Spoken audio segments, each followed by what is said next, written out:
আসসালামু আলাইকুম প্রিয় শিক্ষার্থীরা, তোমরা সবাই কেমন আছো? প্রিয় শিক্ষার্থীরা, দেখো তো এখন সবকিছু ঠিকঠাক আছে কিনা, এখন আমাকে স্পষ্ট দেখা যাচ্ছে কিনা, আমার কথা ঠিকমতো শুনতে পাচ্ছ কিনা, কথার সাথে অঙ্গভঙ্গির মিল আছে কিনা, একটু কষ্ট করে আমাকে জানিয়ে দাও। প্রিয় শিক্ষার্থীরা, সাময়িক অসুবিধার জন্য আমি দুঃখ প্রকাশ করি। দেখো তো এবার সবকিছু ঠিকঠাক আছে কিনা, আমার কথা ঠিকমতো শুনতে পাচ্ছ কিনা, একটু কষ্ট করে জানিয়ে দাও। ঠিক আছে প্রিয় শিক্ষার্থীরা, আমরা সময় বেশিক্ষণ নিব না, একটু কষ্ট করে জানিয়ে দাও প্রিয় শিক্ষার্থীরা সবকিছু ঠিকঠাক আছে কিনা।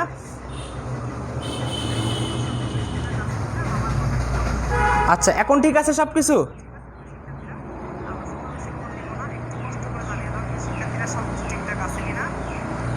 আচ্ছা স্যার, সব ঠিক আছে। এবার একটু আগে যারা যারা অ্যাক্টিভ ছিল সবাইকে মেনশন করো, একটু আগে যারা যারা অ্যাক্টিভ ছিল সবাইকে মেনশন করো, ক্লাসটি দেখার সুযোগ করে দাও। সমাসের আলোচনা কিন্তু আজকে, ঠিক আছে? এই আলোচনা কখনোই তোমাকে এইভাবে নোটগুলো করাবে না, নোটগুলো দিবে না। সো স্যারের আমার যত নোটগুলো রয়েছে সবগুলো নোট আজকে ক্লাসে তোমাদের সাথে শেয়ার করবো সমাস নিয়ে, ঠিক আছে? তো একটু কষ্ট করে জানিয়ে দাও সবাই, একটু কষ্ট করে জানিয়ে দাও যে সব ঠিকঠাক আছে। আরেকটা কথা হচ্ছে, তোমরা মেনশন করো বন্ধুদেরকে, বন্ধুদেরকে মেনশন করো কষ্ট করে, একটু তাড়াতাড়ি, হ্যাঁ একটু তাড়াতাড়ি মেনশন করো বন্ধুদেরকে। আমি জাস্ট 150 ভিউ হলে ক্লাসটি শুরু করব। 150 ভিউ হলে ক্লাসটি শুরু করে দিব। হ্যাঁ, আর কয়েকজনকে মেনশন করো, ঠিক আছে? তোমার বন্ধুদেরকে আর একটু মেনশন করে দাও, যারা ক্লাসটি দেখতেছে তাদেরকে একটু কষ্ট করে মেনশন করে দাও, ঠিক আছে? আর অল্প একটু। আচ্ছা, আর 10 জন মিল আছে স্যার এখন, ঠিক আছে? You are all clear sir. আচ্ছা ঠিক আছে স্যার। প্রিয় শিক্ষার্থীরা, বললাম সমাসের আলোচনা করতেছি, খাবার দাবার যাদের রয়েছে খেয়ে শেষ করে ফেলো, ঠিক আছে? কারণ ক্ষুধা লেগে যাবে। সমাস কিন্তু অনেকটাই কঠিন, কিন্তু বাংলা ব্যাকরণের যতটা কঠিন টপিক রয়েছে তার মধ্যে সমাস হচ্ছে একটি, ঠিক আছে? এটাকে আমরা কঠিন করে ফেলি, আমরা টিচাররা কঠিন করে পড়াই, এই জন্য স্টুডেন্টের কাছে এটা কঠিন লাগে, ঠিক আছে? আসলে বিষয়টা সহজ। বিষয়টা কি? একেবারে সহজ। এখন আজকের পর থেকে যদি তোমার কাছে সমাজটা কঠিন লাগে তাহলে বুঝবা যে সমাজ তোমার জন্য নয়, সমাজ তোমার কাছে আইসা ধরা দিবে না, সমাজ তোমাকে চিনে না, ঠিক আছে? তো প্রিয় শিক্ষার্থীরা, দেখো সমাসের আলোচনা করতেছি, এই জন্য বলছি খাবার দাবার শেষ করে আসো। আর যারা আমাদের আগের 6টি লেকচার, এটা হচ্ছে 7ম লেকচার আমাদের বাংলার জন্য, আগের যে 6টি লেকচার তারা যারা দেখো নাই, কষ্ট করে যারা খাতা কলম নিয়ে রেখেছ, কষ্ট করে একটু ইউটিউবের মধ্যে থেকে দেখে নিবা। আমি তোমাদেরকে আগে বলে দিচ্ছি, ইউটিউবের নামটা হচ্ছে FS English learning home. FS English learning home নামে আমাদের ইউটিউবটা। এখান থেকে তুমি কষ্ট করে এখান থেকে তুমি বাকি ক্লাসগুলো দেখে নিবা। এটা তোমার ভালোর জন্য বলছি, এটা আমার ভালোর জন্য বলি নাই। কারণ আমি চাচ্ছি তোমরা বাংলার জন্য যে ক্লাসগুলো ধারাবাহিক আমরা নিচ্ছি সেই ক্লাসগুলো তোমরা পেয়ে তোমরা ডাউনলোড করে দেখো, অথবা তোমরা দেখো, তোমাদের যেভাবে খুশি সেইভাবে দেখো, তোমরা ক্লাসগুলো থেকে উপকৃত হও। স্যার এইটাই তোমাদের জন্য চাচ্ছি, ঠিক আছে? রেকর্ড থাকবে তো ভাইয়া, আজ রেকর্ড বলতে তুমি এখানে ইউটিউব চ্যানেলে আমরা দিয়ে দিব, এখানে এই ক্লাসটা তুমি পাবা না। কারণ ফেসবুকে পাবা কিভাবে? এত পোস্ট করা হয় এই গ্রুপের মধ্যে, প্রতিদিন প্রায় 100 থেকে 150 পোস্ট করা হয়, তো স্যারের ক্লাসটা একদম নিচে পড়ে যাবে, ঠিক আছে? এই জন্য স্যারের ক্লাসটা পাবা না। এই জন্য তোমাদের জন্য, তোমাদের কথা বিবেচনা করে আমি ইউটিউবের মধ্যে দিয়ে দিয়েছি। FS ইংলিশ লার্নিং হোম নামে সার্চ করলেই তুমি পেয়ে যাবা এই সমাসের ক্লাসটাও। আজকে ক্লাস এখন নিচ্ছি, 1 ঘন্টা পরে সেটা ইউটিউবে পেয়ে যাবা, সেটা আমরা আপলোড করে দিব, ঠিক আছে? আশা করি এই কথাটা তোমরা বুঝছো। যে ওয়ালাইকুম আসসালাম স্যার, এখনো উঠি নাই তো বেড থেকে, খামু কেমতে? আচ্ছা খেয়ে নিও, খাবার খেয়ে নিও, সমাসের আলোচনার জন্য তোমাকে খাবার খেতেই হবে, না হলে একটু পরে বলবা যে স্যার ছুটি দেন। হ্যাঁ, যাদের ধৈর্য আছে তারা দেখবা। তার আগে আমি তোমাদেরকে সমাস পড়ানোর আগে, কারণ স্যারের ক্লাসে ঢুকে গেলে আর অন্য কোনো কথা বলতে পারবো না, একদম টানা কথাগুলো বলতে হবে। সো স্যার, তার আগে তোমাদেরকে একটা কথা আমি বলে দিচ্ছি, এটা সংক্ষিপ্ত 2 মিনিটের ভিতরে শেষ করে দিব, জাস্ট 2 মিনিট। একটু ধৈর্য হারা হইও না প্রিয় ভাই এবং বোনেরা, একটু ধৈর্য হারা হইও না, ঠিক আছে? আমরা সমাসের আলোচনা করতে গেলে আর অন্য কোনো কথা বলা যাবে না। তো স্যার সময় যেহেতু পেয়েছি, সমাসের আলোচনা করার আগে 2 মিনিট এই কথাটা একটু বলে দেই, যে 2 মিনিটের জন্য কথাটা বলে দিচ্ছি যে আমাদের একটা কোর্স চালু হচ্ছে, অলরেডি একটা কোর্স চালু হচ্ছে, যেখানে আমরা বাংলা দ্বিতীয় পত্র, ICT এবং ইংরেজি প্রথম পত্র এবং ইংরেজি দ্বিতীয় পত্র, ঠিক আছে? একটু মনোযোগ দাও। ইংলিশ প্রথম পত্র, বাংলা দ্বিতীয় পত্র, এই আইসিটি, ইংরেজি প্রথম পত্র, ইংরেজি দ্বিতীয় পত্র, সেটা হচ্ছে এইচএসসি। কোর্সটা হবে কি এইচএসসি দের জন্য যে শর্ট সিলেবাসটা রয়েছে, হোক সেটা 2022 সালের জন্য ফুল সিলেবাস হলে ফুল সিলেবাস, শর্ট সিলেবাস হলে শর্ট সিলেবাস, সম্পূর্ণ শেষ করে দেওয়া হবে এই কোর্সের মাধ্যমে। এই কোর্সটা তোমরা করতে পারো। এখানে তুমি কি কি পাচ্ছ, কি কি সুবিধা পাচ্ছ? 1 নম্বরের সুবিধা পাচ্ছ তোমার এই 4টা সাবজেক্ট পরীক্ষার আগে সম্পূর্ণ শেষ করার, এবং এই 4টা সাবজেক্ট তোমার যেহেতু গুচ্ছতে সামনে আইসিটিটা আসবে, সেই ক্ষেত্রে তুমি কি এগুলো বিশ্ববিদ্যালয়ে ভর্তির জন্য, শুধু যে আমরা এই কোর্সগুলো করাবো ইন্টারে পাস করার জন্য তা না, ইন্টারে ভালো রেজাল্ট করার জন্য তা না, শুধুমাত্র এগুলো আমরা মানে এটা ছাড়াও আমরা এগুলো কি করব, বিশ্ববিদ্যালয়ে ভর্তি পরীক্ষার জন্য এখান থেকে প্রশ্নগুলো কিভাবে আসবে, কেমন আসবে, আগে থেকে একটা কমপ্লিট গাইডলাইন দিয়ে দেওয়া হবে। অর্থাৎ যাদের ইংলিশে সমস্যা রয়েছে, বাংলায় সমস্যা রয়েছে, স্যার আগে আমরা ইতিপূর্বে পড়াশোনা করতে পারি নাই, পড়তে পারি নাই, করোনার কারণে সমস্যায় ছিলাম, পড়াশোনা হয় নাই আমাদের মাধ্যমে বা আমাদের দ্বারা, এই যাদের পড়াশোনা হয় নাই, যাদের পড়াশোনা আরেকটু ভালো দরকার, তারা এই কষ্ট করে এই কোর্সটিতে ভর্তি হয়ে গেলে ইনশাল্লাহ অনেক অনেক বেশি উপকৃত হবে। আমাদের ক্লাস সংখ্যা হবে, ক্লাসের সংখ্যা হবে প্রায় 100টিরও বেশি। আমাদের কোর্সের সময়সীমা হচ্ছে 3 মাস প্লাস, 3 মাস প্লাস আমাদের কোর্সের সময়সীমা। সেটা হোক তোমার শর্ট সিলেবাস, হোক তোমার ফুল সিলেবাস, সেটা জানার বিষয় নয়। মেইন বিষয় হচ্ছে আমরা যেখানে যেখানে বিশ্ববিদ্যালয়ে ভর্তির জন্য আসবে সেগুলো টাচ করে দিব, এবং একাধারে আমরা এগুলো সম্পূর্ণ শেষ করে দিব। এখানে বাংলায় ব্যাকরণ সবগুলো শেষ করে দেব, পাশাপাশি আমরা যে রিটেন সাইডটা সেটাও আমরা শেষ করে দিব। আইসিটি তোমাদের যত থিওরিগুলো রয়েছে প্রথম অধ্যায় থেকে 6ষ্ঠ অধ্যায়, অর্থাৎ আমরা শর্ট সিলেবাসে যা যা রয়েছে সবগুলো শেষ করাবো, এবং একই ধারে বিগত সালের বোর্ড প্রশ্ন এমসিকিউগুলো আমরা হাতে ধরে ধরে সলভ করাবো। ঠিক ইংলিশে তো বিগত সালের বোর্ড প্রশ্নগুলো এবং যা রয়েছে বইতে সবগুলো একটা একটা করে করে হাতে ধরে ধরে ধরে ধরে যেভাবে তোমরা বুঝতে পারো ওইভাবে শেষ করানো হবে। ঠিক আছে, সময় থাকবে 3 মাস, আর এই 3 মাসের ভিতরে আমরা শেষ করব। আর একই সাথে এক একটা ক্লাসের সময়সীমা থাকবে, ক্লাসের সময় থাকবে, ক্লাস ডিউরেশন থাকবে 1 ঘন্টা 30 মিনিট। তার মানে তোমাদের একটু কষ্ট করে আবার এই মানে ধৈর্য ধরে ক্লাসগুলো দেখতে হবে। ঠিক আছে, ক্লাসগুলো হবে ফেসবুক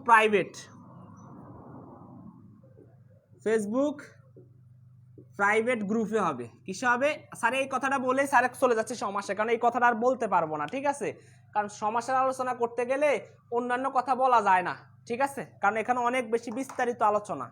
তো যাই হোক, এখানে ক্লাস থাকবে 100টিরও বেশি, সময় থাকবে 3 মাস, ক্লাসের ডিউরেশন থাকবে 1 ঘন্টা। ফেসবুক প্রাইভেট গ্রুপে ক্লাসগুলো হবে, হ্যাঁ, সপ্তাহে কতদিন স্যার? সপ্তাহে 5 দিন ক্লাস, সপ্তাহে 5 দিন ক্লাস, সপ্তাহে 2 দিন পরীক্ষা, 2 দিন পরীক্ষা, সপ্তাহে 5 দিন ক্লাস, সপ্তাহে 2 দিন হবে তোমার পরীক্ষা।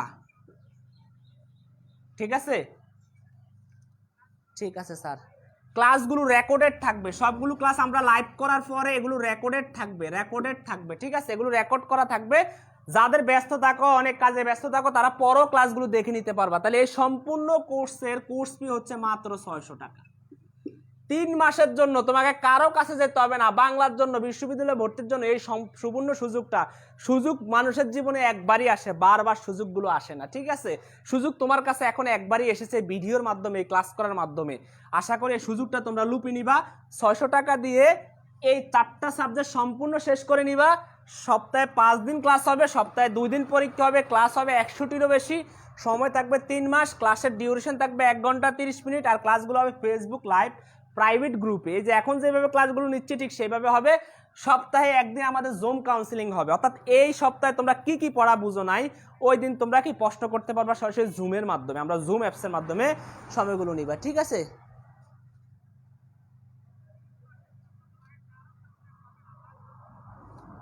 আচ্ছা ঠিক আছে, গেল এটা। এবার স্যারের সাথে কিভাবে যোগাযোগ করব? স্যার আমার সাথে যোগাযোগের একদম সহজ উপায় হচ্ছে, আমাকে কি করবা, এই ফেসবুকে যে আইডি থেকে আমি এখন লাইভ ক্লাস নিচ্ছি সেই আইডিতে একটা মেসেজ করবা। কি লিখে মেসেজ করবা? স্যার ভর্তি হতে চাই, এই কথাটা লিখে মেসেজ করলে হবে। স্যার ভর্তি হতে চাই এটা লিখলে হবে, হাই হ্যালো লেখার দরকার নাই। ঠিক আছে, যোগাযোগ করবা আমার সাথে এই নাম্বারে,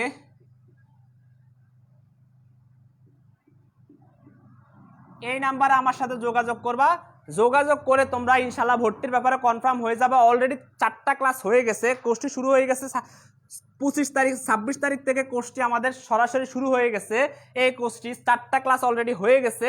হ্যাঁ, আগামীকালকে আমাদের কোর্সে ক্লাস আছে, ইনশাল্লাহ তোমরা যদি ভর্তি হয়ে যাও, যেহেতু 100টিরও মতো ক্লাস হবে, ঠিক সেই ক্ষেত্রে 4টা ক্লাস তোমরা অ্যাকুরেট দেখে নিতে পারবে। এখন যেগুলো হয়ে গেছে আশা করি অনেক বেশি উপকৃত হবে। এই সংক্রান্ত কথা বলা আমার কিছুই নাই। আমি ক্লাস শুরু করে দিচ্ছি। আমি কি ক্লাস শুরু করে দিব? তোমরা কি সবাই প্রস্তুত? তো তোমরা কি সবাই প্রস্তুত? আমি কি ক্লাস শুরু করে দিব?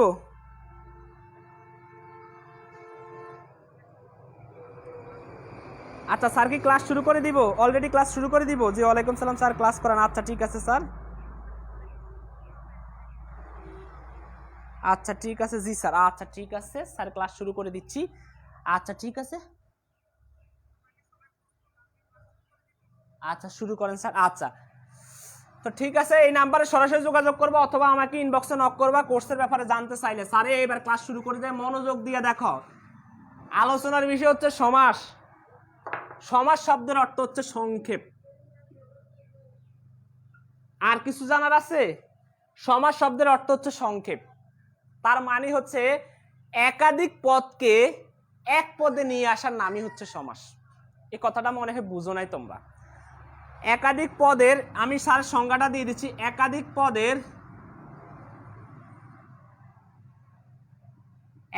পদের এক পদীকরণের নামই হচ্ছে সমাস। এক পদী, একাধিক পদকে এক পদীকরণের নামই হচ্ছে সমাস। এক পদীকরণকে সমাস বলে। এখন অনেকে বলে স্যার এক পদী আবার কি? এক পদী মানে একটা পদে নিয়ে যাওয়া, একটা পদ আবার কি স্যার? তাহলে স্যার তোমাদেরকে একটু বলে দেই, সাহিত্য বিষয়ক সভা ইজ ইকুয়াল টু সাহিত্য সভা।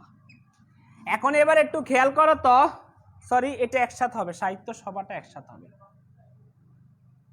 হ্যাঁ, সাহিত্য সভা। এবার দেখো আমরা এখানে কি করলাম, একটু মনোযোগ দাও, বুঝার বিষয়টা কিন্তু এখানে বলছে একাধিক পদকে এক পদে নিয়ে যাওয়া। এই একটা পদ, এই একটা পদ, এই একটা পদ। পদ এখানে কয়টা? একটা পদ, দুইটা পদ, তিনটা পদ। এই একাধিক পদ মানে হচ্ছে একের অধিক পদ। এই একটা পদ, এই একটা পদ, এই একটা পদ। পদকে এক পদে নিয়ে যাব, তার মানে এক পদ মানে হচ্ছে দেখো সাহিত্য সভা, এটা এক পদে নিয়ে গেছি। এই যে একাধিক পদ, তার চেয়েও বেশি পদ, সবগুলো পদকে আমরা একটা পদে যখন আমরা নিয়ে যাব তখন তার নাম সমাস। আশা করি সমাস বিষয়টা কি এটা বুঝে গেছো? মানে একাধিক পদকে যখন আমরা একটা পদে কনভার্ট করবো, একটা পদে নিয়ে যাব, তখন সেটাকে আমরা বলবো সমাস। আমরা কখনো বলি না যে সাহিত্য বিষয়ক সভা, আমরা এটা বলি না, আমরা বলি সাহিত্য সভা। আমরা সাহিত্য সভাতে বসেছিলাম, এ ছিল আমার পাশে, হ্যাঁ, তো এরকম আমরা বলি সাহিত্য সভা। এটাকে সাহিত্য বিষয়ক সভা বলি না, মানে সম্পূর্ণটা বলি না। মানে একাধিক পদকে আমরা একসাথ করে আমরা কি করলাম, এটাকে এক পদে রূপান্তর করে সেটা হয়ে গেল সাহিত্য সভা। এটার নামে হচ্ছে কি এক পদীকরণ। তার মানে এই যে সাহিত্য সভা, এটা হচ্ছে সমাস। এবার আমি এটাকে একটু মুছে দেই, একাধিক পদকে এক পদীকরণকে যে সমাস বলে, আমি এইটা কিন্তু তোমাদেরকে বুঝিয়ে দিলাম, শেষ। এবার আমি তোমাদেরকে আবার একটু সংজ্ঞাটা আবার একটু লিখি, সাহিত্য বিষয়ক সভাটাকে আবার একটু লিখি।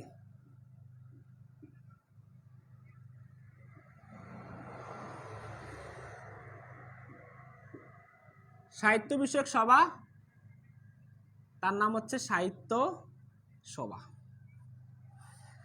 তো এই যে এটার একটা পদ, এটা একটা পদ, এটা একটা পদ।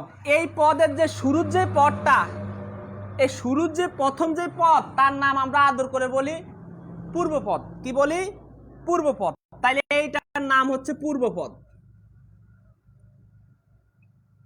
পূর্বপদ তার মানে দেখো, এই যে আমরা এই লম্বা যে পদগুলো, যে একাধিক যে পদগুলো, সেই পদের প্রথম যে পদ, সেই পদটাকে আমরা বলবো পূর্বপদ। আর তারপরের যে শেষের দিকে যে পদটা রয়েছে, এটাকে আমরা বলি পরপদ। কি বলি? পরপদ। এই পরপদকে আমরা আদর করে আরেকটা নামে ডাকি, সেটার নাম হচ্ছে উত্তরপদ। কি পদ? উত্তরপদ। আচ্ছা আমি এটা নিচে লিখি উত্তরপদ, দেখো কিনা তোমরা, জানি না। হ্যাঁ দেখতেছো স্যার, ঠিক আছে। তাহলে সাহিত্য বিষয়ক সবার এই যে সাহিত্যটার মানে শুরুর যে পদটা, সেই পদটাকে আমরা বলবো পূর্বপদ। আর এই শেষের দিকে যে পদটা, সেই পদটাকে আমরা বলবো পরপদ। আর পরপদের আরেকটা নাম হচ্ছে উত্তরপদ। কি পদ? উত্তরপদ। তাহলে স্যার বুঝে গেছো তোমরা। এবার আসি, এই যে আলাদা আলাদা আলাদা ভাবে এগুলো যে একটা পদ, এই পদগুলো দেখো, এই একটা পদ, এই একটা পদ, এই একটা পদ, আলাদা আলাদা সবগুলো পদকে আমরা বলবো একসাথে ভ্যাস বাক্য। এগুলো কি, এই দেখো সবগুলো, এইগুলো সবগুলো একসাথে হচ্ছে ভ্যাস বাক্য। কি বাক্য? ভ্যাস বাক্য। কি বাক্য স্যার? ভ্যাস বাক্য। ঠিক আছে, এই ভ্যাস বাক্যের আরেকটা নাম হচ্ছে কি? বিগ্রহ বাক্য। এখন বিশ্ববিদ্যালয়ে ভর্তি পরীক্ষাতে আসে যে ব্যাস বাক্যের অপর নাম কি? ব্যাস বাক্যের অপর নাম হচ্ছে বিগ্রহ বাক্য। আবার বিগ্রহ বাক্যের অপর নাম কি? ভ্যাস বাক্য। ঠিক আছে, তো আমরা ব্যাস বাক্য, আবার এই ভ্যাস বাক্যের আরেকটা নাম হচ্ছে সমাস বাক্য। আশা করি তোমরা এইটুকু পর্যন্ত, আমি কিন্তু এটা নিয়ে আলোচনা করি নাই, আমি এইটুকু পর্যন্ত নিয়ে আলোচনা করলাম যে সাহিত্য বিষয়ক সবাই এটা একটা পদ, এটা একটা পদ, এটা আলাদা আলাদাভাবে একটা পদ। এবার এখানে যে সাহিত্য সেটাকে আমরা বলবো পূর্বপদ, আর এই যে বিষয়ক সভা অর্থাৎ শেষের পদটা এটাকে আমরা বলবো পরপদ।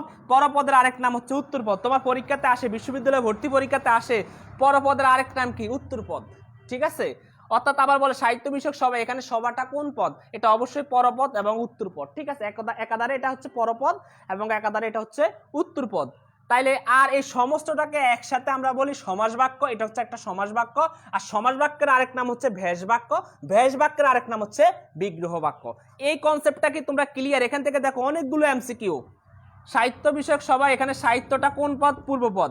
সভাটা কোন পদ? পরপদ। পরপদের আরেক নাম কি? উত্তরপদ। আর এই সমস্তটাকে একসাথে আমরা কি বলবো? সমাস বাক্য। সমাস বাক্যের আরেকটা নাম হচ্ছে ভ্যাস বাক্য।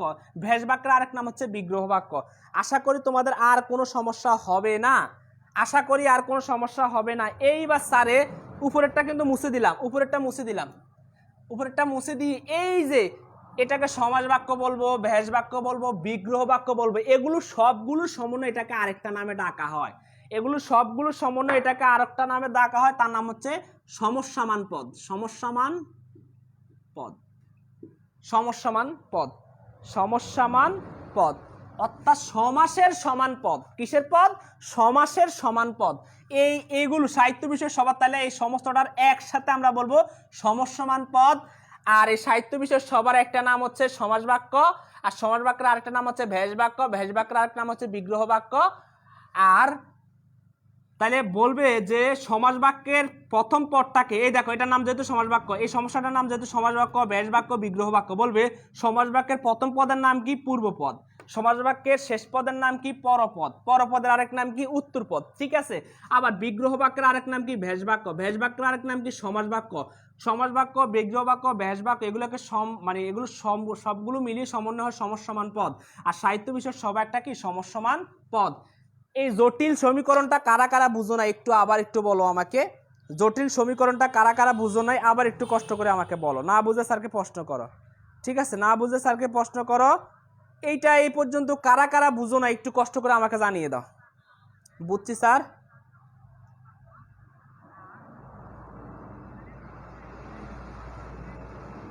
আচ্ছা বুঝছি স্যার।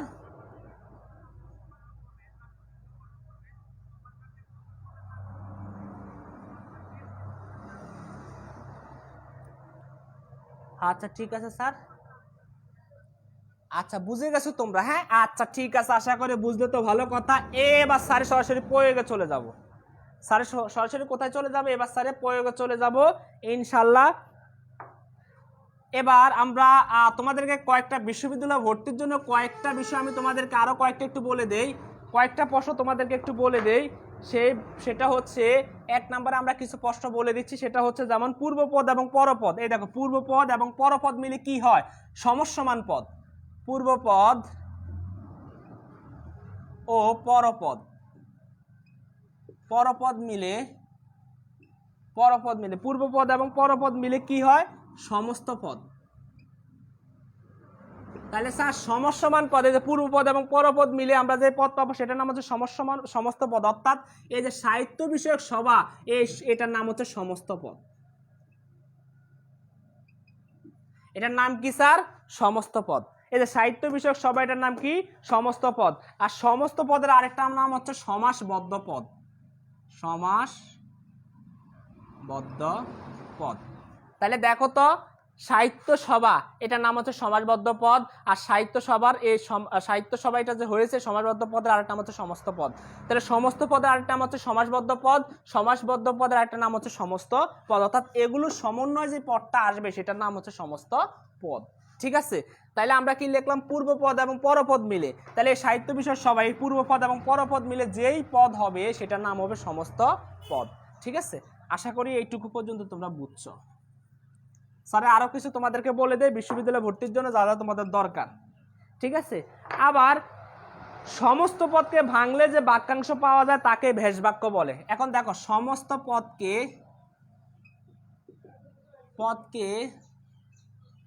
ভাঙলে যে বাক্যাংশ পাওয়া যায়,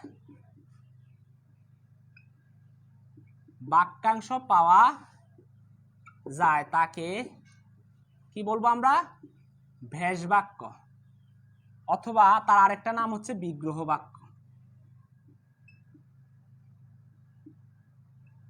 ঠিক আছে, যেমন আমি তোমাদেরকে বললাম একটু আগে, বলবো তোমাদের পরীক্ষাতে থাকবে যা শুধু সাহিত্য সভা, কি থাকবে? সাহিত্য সভা বলবে, এটার জন্য তোমাকে কি করো? সমাস নির্ণয় করো। এখন সাহিত্য সভা এখানে তুমি এটাকে ভাঙলে কি পাই? সাহিত্য বিষয়ক সভা, সাহিত্য বিষয়ক সভা। তাহলে এই যে দেখো ভাঙার ফলে আমরা যে পদগুলো পাইছি, ভাঙলে যে বাক্যাংশ, একটা বাক্যই তো পেয়ে গেছি, এটাকে আমরা বলবো ব্যাস বাক্য, এটাকে ব্যাস বাক্য, অথবা এটার আরেকটা নাম হচ্ছে বিগ্রহ বাক্য। এইটুকু বুঝছো কিনা? না বুঝলে প্রশ্ন করো। ঠিক আছে, ঠিক আছে। আচ্ছা, আবার যে পদের সমাস হয় তাদেরকে সবগুলোকে বলা হয় সমস সমান পদ, অর্থাৎ সমাসের সমান পদ। যেমন এই সাহিত্য বিষয়ক সভা, সাহিত্য সভা, অর্থাৎ এখানে যে পদের সমাস হবে সেই পদগুলোকে আমরা বলবো সমস সমান পদ, অর্থাৎ সমাসের সমান পদ, অথবা একসাথে এক কথা আমরা বলতে পারি সমস সমান পদ। আশা করি এটা নিয়ে আর কারো কোনো সমস্যা থাকবে না। তাহলে এবার আসি সমাসের প্রকারভেদ। ঠিক আছে, এবার সমাসের প্রকারভেদ। বিশ্ববিদ্যালয়ে ভর্তি পরীক্ষাতে আসে সমাস কত প্রকার? সমাস কত প্রকার? সমাসের প্রকার হচ্ছে, সমাস হচ্ছে 6 প্রকার।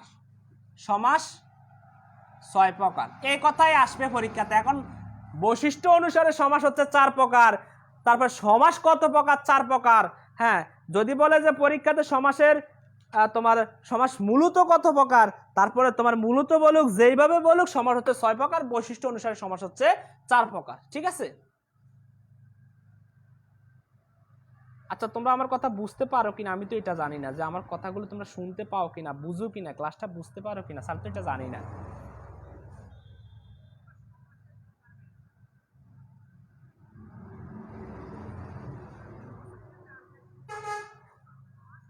বুঝতে পারছি স্যার, আচ্ছা ঠিক আছে।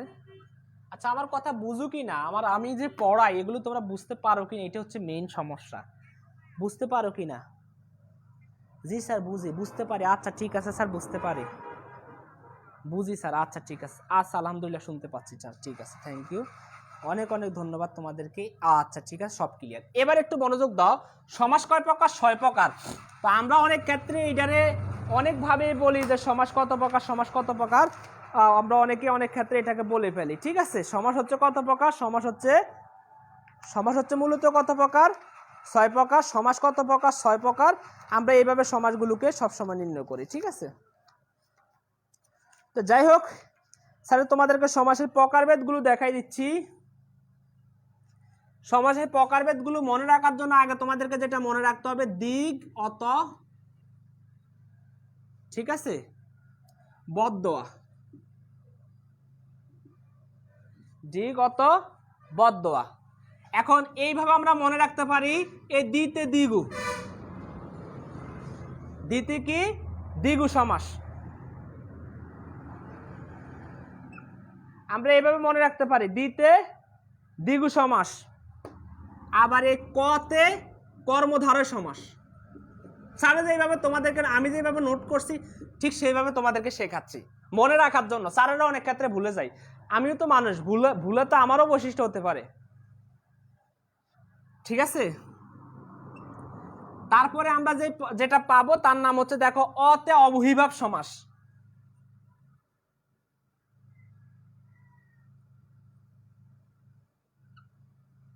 কর্মধারয় সমাস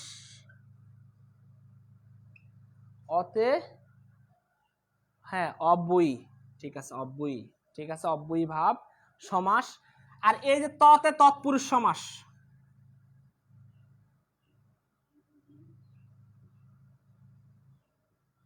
তৎপুরুষ সমাস। এই ভতে হচ্ছে কি সমাস তোমরা একটু বলো তো? বহুব্রীহি সমাস। না দেখলে বলো স্যারে তোমাদেরকে নিচের দিকে দিয়ে দেই, ঠিক আছে দিলাম। এই বতে বহুব্রীহি, বহুব্রীহি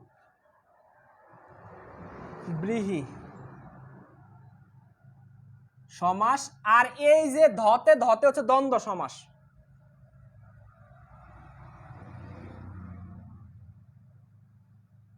তাহলে সমাস শেখার উপর এই দোয়াটা আমরা এমনি লিখলাম আর কি, দোয়াটা আমরা স্বাভাবিকভাবে লিখলাম, এটার জন্য কোনো সমাস নেই।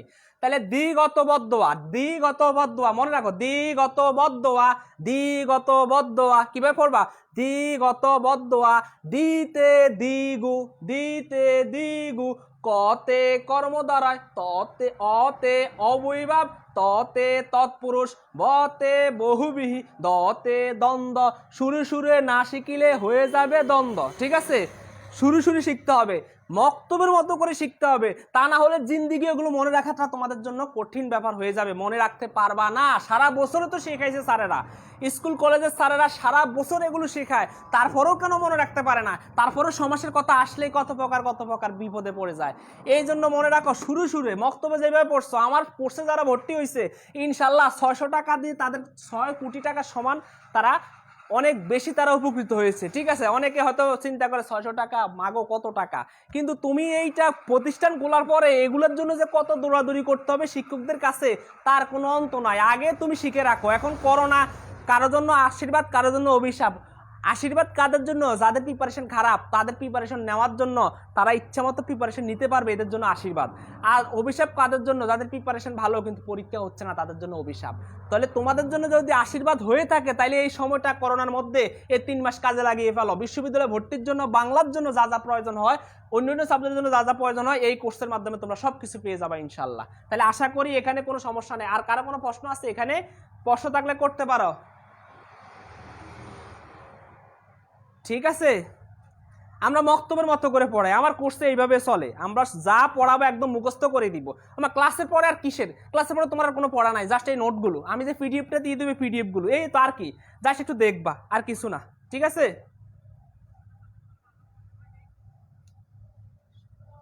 হ্যাঁ, সমাস মূলত 4 প্রকার। সে মূলতটা হচ্ছে বৈশিষ্ট্য অনুসারে সমাস মূলত 4 প্রকার, ঠিক আছে?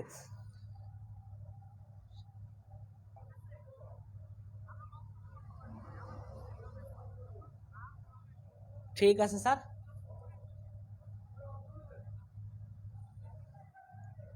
না না, সন্দেশ জাদুঘর তো সুকান্ত ভট্টাচার্য, আমাকে সন্দেশ জাদুঘর বলা যাবে না, ঠিক আছে? তো যাই হোক, আশা করি দিতে দিগু দিক দিক অতবদ্দোয়া, তাহলে মানে দিতে দিগু, কতে কর্মধারয়, অতে অবহিভাব, ততে তৎপুরুষ, বতে হচ্ছে বহুব্রীহি, আর দতে হচ্ছে দ্বন্দ্ব। আর কারোর মধ্যে কোনো দ্বন্দ্ব হাঙ্গামা হবে না, ঠিক আছে? আশা করি শেষ।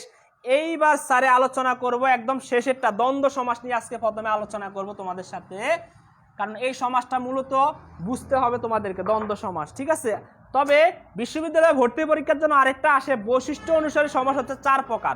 বিশ্ববিদ্যালয়ে ভর্তি পরীক্ষাতে এই প্রশ্নটা বারবার রিপিট হয়, বৈশিষ্ট্য অনুসারে সমাস কত প্রকার? এখানে 4 প্রকার। এখানে তোমার দ্বন্দ্ব সমাস, তৎপুরুষ সমাস, বহুব্রীহি সমাস, অবয়ভাব সমাস। এখানে কর্মধারয় সমাস নেই এবং দ্বিগু সমাসটা নেই, ঠিক আছে? আচ্ছা, আশা করি এইটা তোমরা বুঝছো। এবার স্যারের দ্বন্দ্ব সমাস নিয়ে আলোচনা করব। দ্বন্দ্ব, এই দ্বন্দ্ব বানানটা তোমাদের এইচএসসি তে পরীক্ষাতে আসে, কোশ্চেন নং 2-তে বাংলা বানানের নিয়মের মধ্যে দ্বন্দ্ব বানানটা নিয়ে আসে। তার মানে ধর নিচো ভ ফালা, আর এই 9 ধর নিচো কিন্তু ব ফালা, এটা হয়ে যাবে কি দ্বন্দ্ব। এই দ্বন্দ্ব সমাস, এই দ্বন্দ্ব সমাসের মানে হচ্ছে কি জোড়া সমাস। জোড়া সমাস, এই দ্বন্দ্ব শব্দের অর্থ হচ্ছে কি জোড়া বা মিলন, জোড়া বা মিলন। তার মানে দ্বন্দ্ব সমাসের আরেকটা নাম হচ্ছে জোড়া বা মিলন। এইটাতে আমরা কি করব? জোড়ায় জোড়ায় আসবে, সবকিছু কি আসবে? জোড়ায় জোড়ায় আসবে। তাহলে স্যার এটা চিনবো কিভাবে, চেনার উপায় কিভাবে? এই দ্বন্দ্ব সমাস চেনার জন্য তোমাকে যা যা করতে হবে, আজকের পরে আর চিন্তা করার কারণ নাই যে স্যার সমাসে আমাদের সমস্যা। আর কিভাবে পড়াইলে তোমরা সমাজটা ভালোভাবে বুঝবা সেটা আমাকে বলে দিবা। এখানে আলাদা ব্যক্তি বা বস্তু থাকবে, তাহলে কি থাকবে স্যার? আলাদা ব্যক্তি ও বস্তু থাকবে। তাহলে একটা নিয়মের মধ্যে আমরা পাইছি আলাদা সিনারি উপায়, আলাদা ব্যক্তি ও বস্তু থাকবে, ঠিক আছে। যেমন উভয় পদের অর্থ প্রাধান্য পাবে, এইভাবে দেখো উভয় পদের অর্থ প্রাধান্য পাবে, মানে উভয় পদ আমরা নিব, উভয় পদের অর্থ প্রাধান্য পাবে। এই জন্য পরীক্ষাতে বারবার আসে নিচের কোনটিতে উভয় পদের অর্থ প্রাধান্য পায়, তার নাম হচ্ছে দ্বন্দ্ব সমাস। তাহলে কোন কোন সমাসের মধ্যে উভয় পদের অর্থ প্রাধান্য পায় এটা তোমাদেরকে জানতে হবে। কোন কোন সমাসের মধ্যে উভয় পদের অর্থ প্রাধান্য পায়? পৃথিবীতে একমাত্র দ্বন্দ্ব সমাসই আছে যার উভয় পদের অর্থ প্রাধান্য পায়, আর পৃথিবীতে কোনো সমাস নাই যে তার উভয় পদের অর্থ প্রাধান্য পায়। তাইলে শুধু একমাত্র উভয় পদের অর্থ প্রাধান্য পায় কার? দ্বন্দ্ব সমাসের ক্ষেত্রে উভয় পদের অর্থ প্রাধান্য পায়, আর কোনো ক্ষেত্রে উভয় পদের অর্থ প্রাধান্য পায় না। তাহলে গেল একটা নিয়ম শেখার। 3 নাম্বার নিয়মটা আমরা শিখবো, শিখে যাব, শিখে ফেলবো, সেটা হচ্ছে ভ্যাস বাক্যের মধ্যে কি থাকবে স্যার? ভ্যাস বাক্যের এক নাম হচ্ছে বিগ্রহ বাক্য, বলে দিছিলাম স্যারে। ভ্যাস বাক্যের মধ্যে তোমার কি থাকবে? ও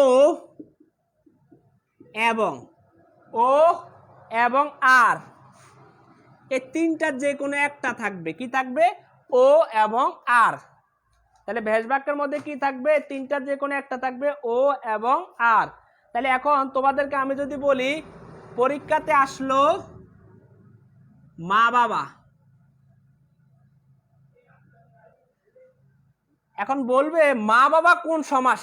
অবশ্যই মা বাবা হচ্ছে দ্বন্দ্ব সমাস। কিভাবে স্যার? এই দেখো তোমরা এটাকে ভাঙাও, ব্যাস করো, ব্যাস বাক্য করো, মা ও বাবা। তার মানে দেখো উভয় পদটা আমরা নিলাম, এই একটা পদ আমরা নিতে পারলাম, এখানে নিলাম, এই একটা পদ আমরা এখানে নিলাম। তাহলে উভয় পদের অর্থটাই কিন্তু প্রাধান্য পেয়েছে। আরেক ক্ষেত্রে আমাদের মাঝখানে বলছে কি হবে? ভ্যাস বাক্য, এটা একটা ভ্যাস বাক্য, এটার মাঝখানে কি হবে? ও হবে, লিখলাম ও, অথবা এবং, অথবা আর। এইভাবে আমরা যে পদগুলো করব তার নাম হচ্ছে দ্বন্দ্ব সমাস। দ্বন্দ্ব সমাসে কারো কোনো সমস্যা থাকলে, প্রশ্ন থাকলে বলতে পারো। দ্বন্দ্ব সমাসে কারো কোনো সমস্যা থাকলে বলতে পারো স্যারকে। দ্বন্দ্ব সমাসে কারো কোনো সমস্যা থাকলে আমাকে বলতে পারো।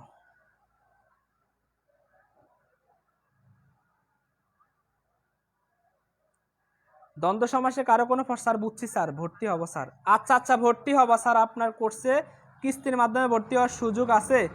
আরে 600 টাকার আবার কিস্তি, খেয়াল করছো? বাঙালিরা আর কত সুযোগ দিব? স্যারের কোর্স হওয়ার কথা ছিল 2400 টাকা। একটা কোর্সে যদি আমি 600 টাকা করে নিই 2400 টাকা, তাহলে তুমি 2400 টাকায় স্যারকে দিও, ভর্তি হয়ে যাও, 600 টাকা করে প্রতি মাসে মাসে দিও। দেখেছো বাঙালি কতটা মানে সব কিছুতে হিসাব করে। 4টা সাবজেক্ট পড়ানো হবে, মাথার ঘাম পায়ে ফেলে, হ্যাঁ, এত কষ্ট করে এক একটা ক্লাস 1 ঘন্টা 30 মিনিট করে ক্লাসের পিডিএফ তৈরি করা, তোমাদের জন্য পরীক্ষার প্রশ্নপত্র তৈরি করা, এত কষ্ট করা হবে। সেই ক্ষেত্রে তোমাদেরকে 3 মাসের জন্য কোর্স ফি 600 টাকা, এরকম একটা কোর্স ফি তোমরা আমাকে একটু দেখাবা, ফেসবুকের মধ্যে আমাকে স্ক্রিনশট করে দেখাবা এই কোর্সটা এমন করে কে নেয়। আইসিটি একটা কোর্স পড়ায় 1200 টাকা পড়ায়, বাংলার জন্য একটা কোর্স পড়ায় 1000 টাকা করে পড়ায়, ইংলিশের জন্য 2টা কোর্স করায় 8 দ্বিগুণে 1600 টাকা করে নেয়। তার মানে দেখো তো এখানে এই সুযোগটা তোমরা কোথায় পাবা? আমার মাথায় ধরে না, ঠিক আছে, এই সুযোগটা। এরপরও আসলে আমাদের সমাজটা এমন হয়ে গেছে যে ফ্রি জিনিসগুলো নেয় না, এই জন্য স্যাররা ফ্রিতে এখন আর পড়াইও না, ঠিক আছে। আজকের পর থেকে এই গ্রুপ আর ফ্রি হবে না, কারণ স্যারে চলে যাবো পেইড কোর্সে, ওখানে নিয়মিত ক্লাস নিতে হবে। সো এইখানের পরে আর ক্লাসগুলো হবে না, ঠিক আছে। তো আচ্ছা, যারা ভর্তি হবা, আচ্ছা বুঝবা কেন না কোনটা কোন সমাজ বলে দিচ্ছি। আর যারা ভর্তি হবে কষ্ট করে, যে আইডি থেকে এখন ক্লাসটা হচ্ছে এই আইডিতে কষ্ট করে একটু কেটে দিই, এখন তুমি ক্লাস লাইভ ক্লাস থেকে কেটে দিলে দেখবা আমার আইডিতে ঢুকতে পারবা। এই আইডিতে ঢুকে তুমি আমাকে মেসেজ করবা যে স্যার ভর্তি হতে চাই, অথবা স্যারের ফোন নাম্বার তো দিয়ে দিছিলাম তোমাদেরকে, স্যার আবার একটু ফোন নাম্বারটা দিয়ে দেই।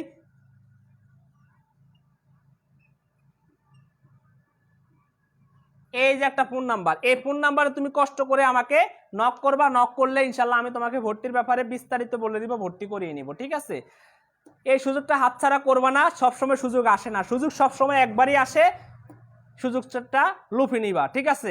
মনে করবো স্যার আমার লস হয়ে যাবে, হয়ে যাবে, সে হয়ে যাবে। এখান থেকে এই কোর্সটা করে প্রথম বেসের অনেক স্টুডেন্ট আছে, তাদের কতটা লস হয়েছে কতটা লাভ হয়েছে জাস্ট আমার টাইমলাইনে আমি একটা পোস্ট করে দিয়েছি, ওরা ওখানে ওদের মন্তব্য দিয়েছে যে ওরা ক্লাসগুলো করে কতটা উপকৃত হয়েছে। তোমার বিশ্ববিদ্যালয়ে ভর্তির জন্য এগুলো যে কতটা গুরুত্বপূর্ণ এটা তোমরা তখন বুঝতে পারবা, ঠিক আছে? কারণ আমাদের কোর্সে শুধুমাত্র যে তোমাকে এইচএসসিতে পাস করার জন্য পড়ানো হয় তা না, তোমাকে বিশ্ববিদ্যালয়ে ভর্তির জন্য তৈরি করে দেওয়া হয় এই কোর্স ফ্রির মাধ্যমেই, ঠিক আছে? যাই হোক, তো এবার তোমরা অনেকে বললা স্যার বুঝবো কিভাবে? বুঝার একটাই নিয়ম হচ্ছে, সমাস মূলত হচ্ছে কি চেনার উপায়, চিনতে হবে তোমাকে। তুমি দেখো এই পাশে আমরাও লিখছি, এই পাশে আবার আমি লিখি হাট, হাট বাজার। আচ্ছা, বাজার আর হাট একই, ঠিক আছে? হাট যেটা বাজারও সেটা, সমার্থক দ্বন্দ্ব। এখন দেখো তো তুমি এটার মাঝখানে ও দ্বারা রিপ্লেস করে দাও, হাট ও বাজার। দেখো ও দিয়ে তুমি কিন্তু মিলিয়ে সেটা কি করে ফেলতে পারো, দ্বন্দ্ব সমাস। দ্বন্দ্ব সমাস কি করতে পারো, মাঝখানে ও এবং আর দিলে সেটা দ্বন্দ্ব হয়ে যাবে ব্যাস বাক্যের মধ্যে। তাহলে এইটুকু হচ্ছে ব্যাস বাক্য। এখন পরীক্ষাতে তোমার কিভাবে আসবে? পরীক্ষাতে শুধু আসবে হাট বাজার, হাট বাজারের সমাস নির্ণয় করো। তো হাট বাজার কি অবশ্যই লিখবা, তুই প্রথমে লিখবা হাট ও বাজার ইজ ইকুয়াল টু হাট বাজার, এটা হচ্ছে কি দ্বন্দ্ব সমাস, ঠিক আছে? আশা করি বুঝছো। এবার স্যারে কিভাবে চিনবা আরো কিছু কথা বলে দেয় তোমাদেরকে। যেমন অনেকগুলো দ্বন্দ্ব আছে, একটা দ্বন্দ্বের নাম হচ্ছে মিলনাত্মক দ্বন্দ্ব। মিলনাত্মক, এ বললাম তোমাদেরকে ক্লাস করার আগে কি তোমরা খাবার দাবার খেয়ে আসছো কিনা এটা আমার জানার বিষয়।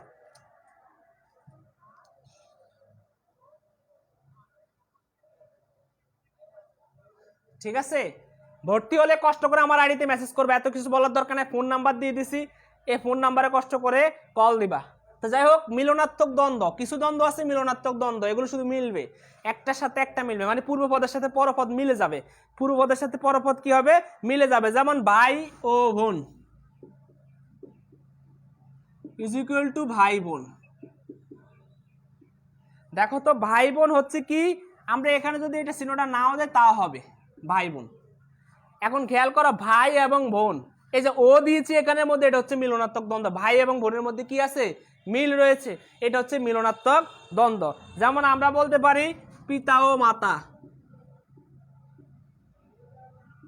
এটা একসাথে বলি আমরা পিতা মাতা। এই পিতা মাতাটা কি অবশ্যই হচ্ছে কি, অবশ্যই হচ্ছে কি মিলনাত্মক দ্বন্দ্ব, কারণ পিতা মাতার মধ্যে একটা কি রয়েছে, মিল রয়েছে, ঠিক আছে? আবার আমরা একই সাথে আরো বলতে পারি চা ও বিস্কুট।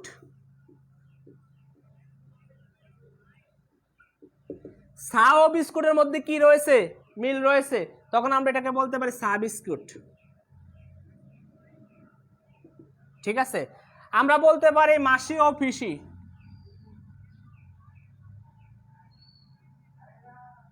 তোমরা মাসি পিসি পড়ছো কিনা আমি জানি না, মাসি এবং পিসির মধ্যে একটা কি রয়েছে, মিল রয়েছে। মায়ের বোন মাসি, বাবার বোন পিসি, মাসি পিসি। এই দেখো মাসি পিসির মধ্যে কিন্তু একটা মিল রয়েছে, এটাকে মিলনাত্মক দ্বন্দ্ব বলবো, তাহলে একসাথে হয়ে যাবে মাসি পিসি। এখন পরীক্ষাতে আসলো স্যার মাসি পিসি কোন দ্বন্দ্ব, এটা হচ্ছে মিলনাত্মক দ্বন্দ্ব।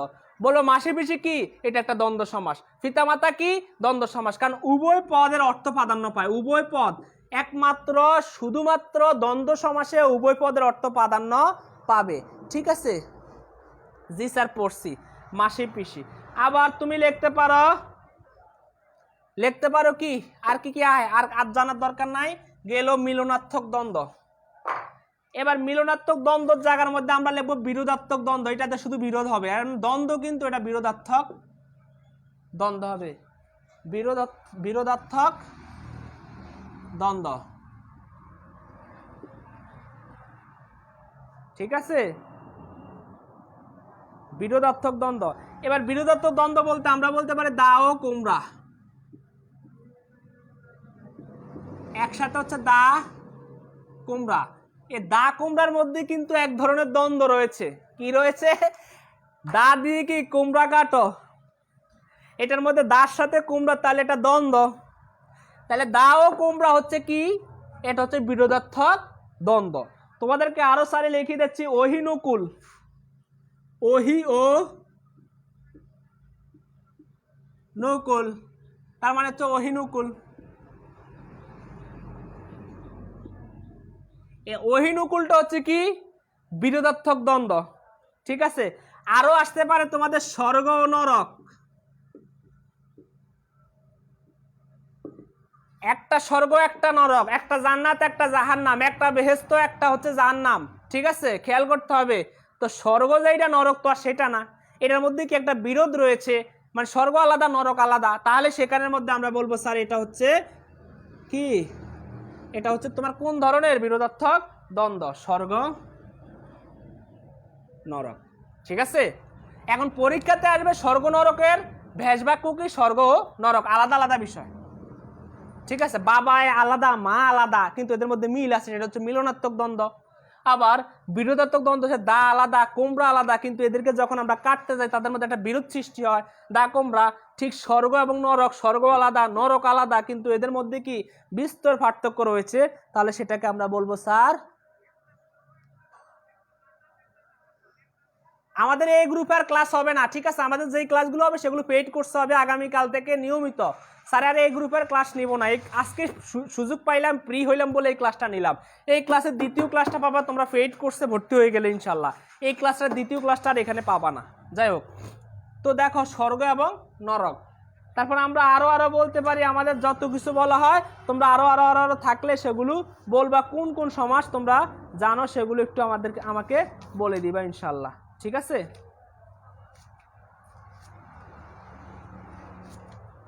আচ্ছা ঠিক আছে স্যার,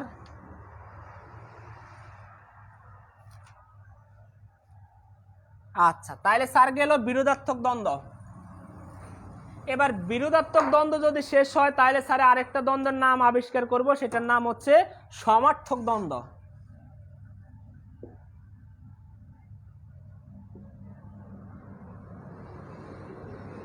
এইটাতে কিন্তু সমার্থক বুঝাবে, একটা একটাকে বুঝাবে, ঠিক আছে, সেটা সমার্থক। যেমন আমরা যদি বলি হাট ও বাজার, ব্যাস বাক্যটা কি হাট ও বাজার ইজ ইকুয়াল টু হাট বাজার। এখন তোমার পরীক্ষাতে শুধু আসবে হাট বাজার, তুমি কিন্তু হাট ও বাজার লিখতে হবে, এটা ব্যাস বাক্য। আর সমান সমান দিয়ে তোমার পরীক্ষাতে কি আসবে স্যার, পরীক্ষাতে মূলত আসবে এই প্রদত্ত শব্দ হবে এইটা, যেমন আসবে এরকম, যেমন আসলো হাট বাজার, তুমি লিখবা প্রদত্ত শব্দ কি লিখবা, পরীক্ষাতে লেখার নিয়মটা লিখিয়ে দেই, হাট বাজার লিখবা প্রথমে, হাট বাজার, আর এই জায়গায় লিখবা ব্যাস বাক্য। ব্যাস বাক্য কি হাট ও বাজার, আর এদিকে সমাসের নামটা লিখতে হবে, পরীক্ষার খাতায় এইভাবে লিখতে হবে। সমাসের নামটা কি, দ্বন্দ্ব সমাস, দ্বন্দ্ব সমাস। এখানে আবার ওই বিরোধাত্মক সমার্থক এগুলো তোমার মনে থাকবে না, লেখার দরকার নাই, লিখে দিবা শুধু কি দ্বন্দ্ব সমাস। এই পরীক্ষার খাতায় এইভাবে তোমাকে লিখতে হবে। আসবে পরীক্ষার খাতায় হাট বাজার, এটা হচ্ছে প্রদত্ত শব্দ, এই শব্দটাই আসলো পরীক্ষাতে, তুমি কিন্তু এটার জন্য প্রথমে প্রদত্ত শব্দটা লিখবা, লেখার পরে এটার ব্যাস বাক্যটা লিখবা হাট ও বাজার, তারপর সমাসের নামটা লিখবা, তখন তুমি 1 মার্ক পাবা, ঠিক আছে। দ্বন্দ্ব সমাসের সংজ্ঞাটা বুঝাই দিছি।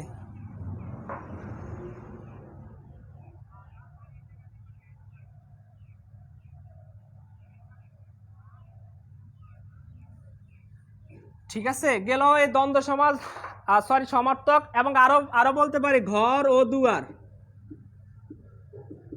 সমান সমান ঘর দুয়ার, ঠিক আছে, ঘর ও দুয়ার সমান সমান ঘর দুয়ার। যেমন কল ও কারখানা সমান সমান কল কারখানা। আমরা আরো বলতে পারি, যেমন মোল্লা ও মৌলবি,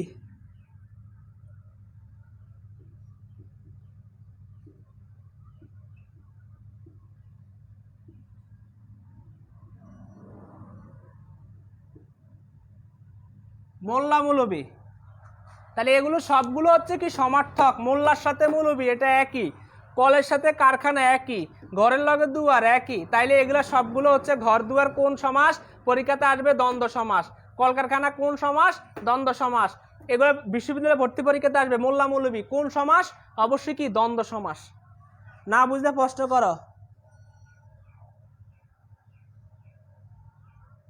আচ্ছা, আমাদের ডিপজল বিশ্বাস বলতেছে আমার কমেন্ট স্যারের কাছে যায় না, অবশ্যই যায়, কিন্তু আরেকটা একটা কথা বলে যে স্যারে কমেন্ট পড়তে গেলে ক্লাসের দিকে মনোযোগ নষ্ট হয়ে যায়, তবে আমরা পেইড কোর্সে যথেষ্ট কমেন্ট পড়ি, ওদের প্রশ্নগুলো জবাব দেই, ঠিক আছে। আর এখানের মধ্যে যেহেতু এটা অনেক স্টুডেন্ট দেখতেছে, তো ঠিক সেই ক্ষেত্রে আমরা অনেকগুলো দিতে পারি না। এবার আসি আমরা স্ক্রিনশট করে নেওয়ার, যারা স্ক্রিনশট করে নাও, এবার যে সমাসটা পাবো তার নাম হচ্ছে অঙ্গবাচক সমাস।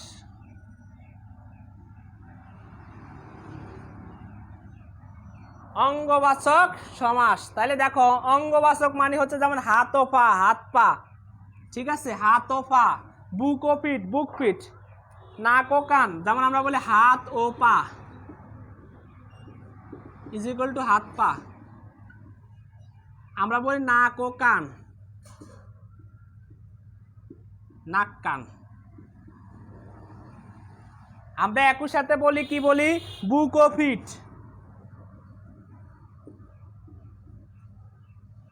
বুক পিঠ।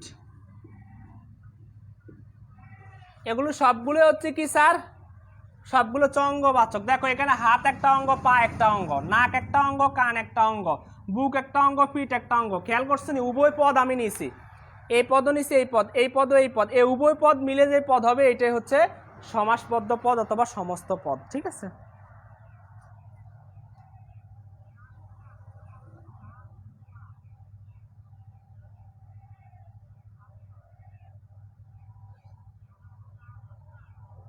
ঠিক আছে,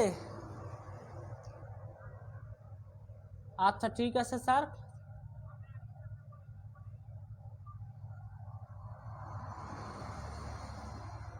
আচ্ছা আবারও ডিপ জেলে বলে আমার ক্লাস তার কাছে যায় না, তোমার ক্লাস, তোমার কমেন্ট তো আমার কাছে আসে। সংখ্যাবাচক, এবার আসি সংখ্যাবাচক দ্বন্দ্ব।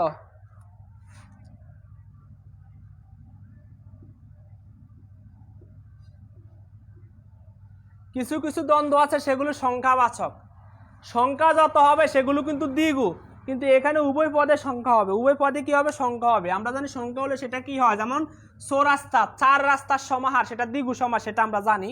কিন্তু এখানে দেখো খেয়াল করো, সংখ্যাবাচক দ্বন্দ্ব হলে সেটা কি হবে স্যার, একটু খেয়াল করো, 7 ও 5, 7 5, এই 7 5 হচ্ছে কি, দেখো 7-এর সাথে 5, আমরা 7 5 করিও না, 7 5 করিও না, আমরা এগুলো বলি না। যেমন 9 6 করিও না, এই হিসাবের মধ্যে 9 6 করিও না, 9 ও 6 ইজ ইকুয়াল টু 9 6। এই যে আমরা বলি এই হিসাবের মধ্যে 9 6 করিও না, দেখো এই 9 এর সাথে 6 এর মিল, 7 এর সাথে 5 এর মিল, এই 7 5 করিও না, 7 5 কি আমার সাথে দেখাইতে আসছো, তার মানে দেখো 7 এর সাথে 5 এর মিল, 9 এর সাথে 6 এর মিল, তাহলে দেখো তো একটার সাথে একটা কি রয়েছে, মিল রয়েছে, অর্থাৎ উভয় পদের আমরা এখানে প্রাধান্য পাইছি, অর্থাৎ উভয় পদ, পদের প্রাধান্য মানে হচ্ছে উভয় পদ এখানে নিয়ে নিব, সেটাই হচ্ছে প্রাধান্য, ঠিক আছে। যেমন আমরা যদি 19 20, 1920, 1920 ইজ ইকুয়াল টু আমরা সেটাকে বলি 19 20, 19 20, ঠিক আছে, 19 20, তাহলে 1920 19 20 বলে না, 19 20 কর ইচ্ছা, 19 20, এই জন্য এটাকে আমরা বলতে পারি এটা হচ্ছে সংখ্যাবাচক দ্বন্দ্ব। এইটুকু পর্যন্ত কারো কোনো প্রশ্ন থাকলে বলতে পারো।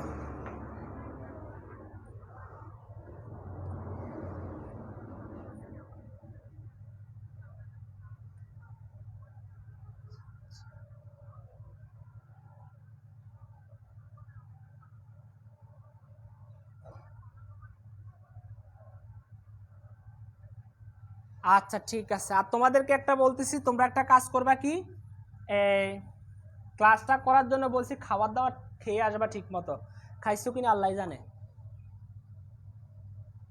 সমাস নিয়ে বিশ্ববিদ্যালয়ে ভর্তি পরীক্ষাতে ম্যাক্সিমাম 3টার মতো এমসিকিউ আসে, 3টার মতো এমসিকিউ আসে বিশ্ববিদ্যালয়ে ভর্তি পরীক্ষাতে। সমাস টপিকটা বড় যেহেতু এখান থেকে প্রশ্ন আসবেই। তারপরে আমরা আসি সহচর দ্বন্দ্ব, সহচর, একটার সাথে একটা সহচর, সহচর দ্বন্দ্ব।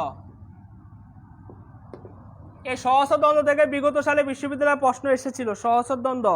যেমন এইটা একটার সাথে একটা মিল থাকবে, একটার সাথে একটা মিল থাকবে, যেমন কাপড়ের সাথে চোপড়, কাপড় ও চোপড়, আমরা বলি না কাপড় চোপড়, কাপড় ও চোপড়, এটা হচ্ছে কাপড় চোপড়।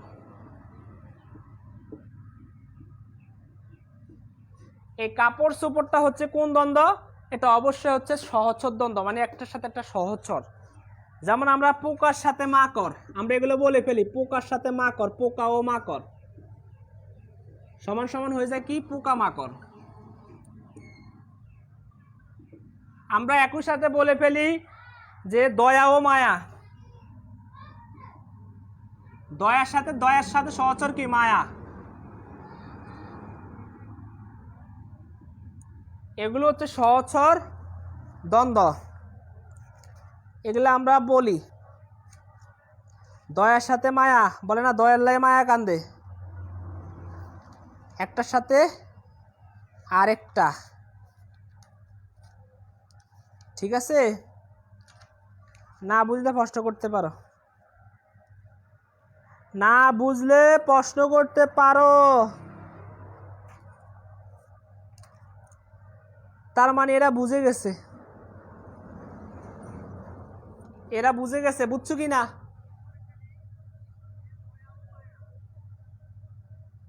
ছায়ার সাথে মায়া হয়নি, এই মেয়া, এই শুভ্রা, ছায়ার সাথে মায়া হয়?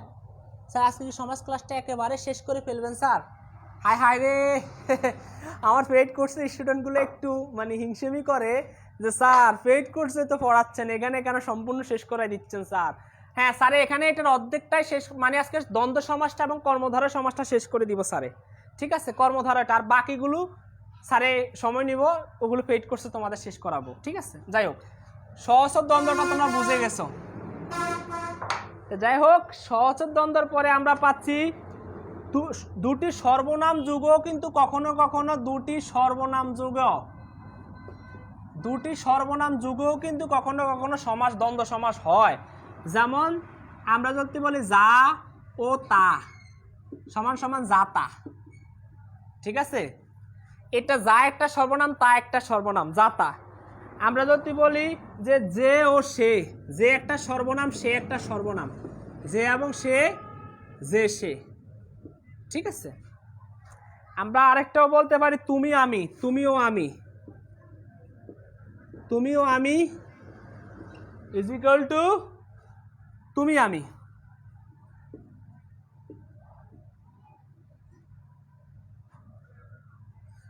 ঠিক আছে?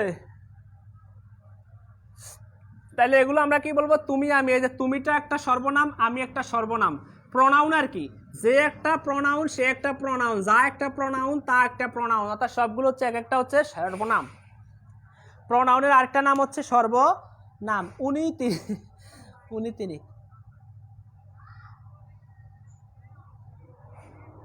হাত ও পা হচ্ছে অঙ্গবাচক, অঙ্গবাচক দ্বন্দ্ব।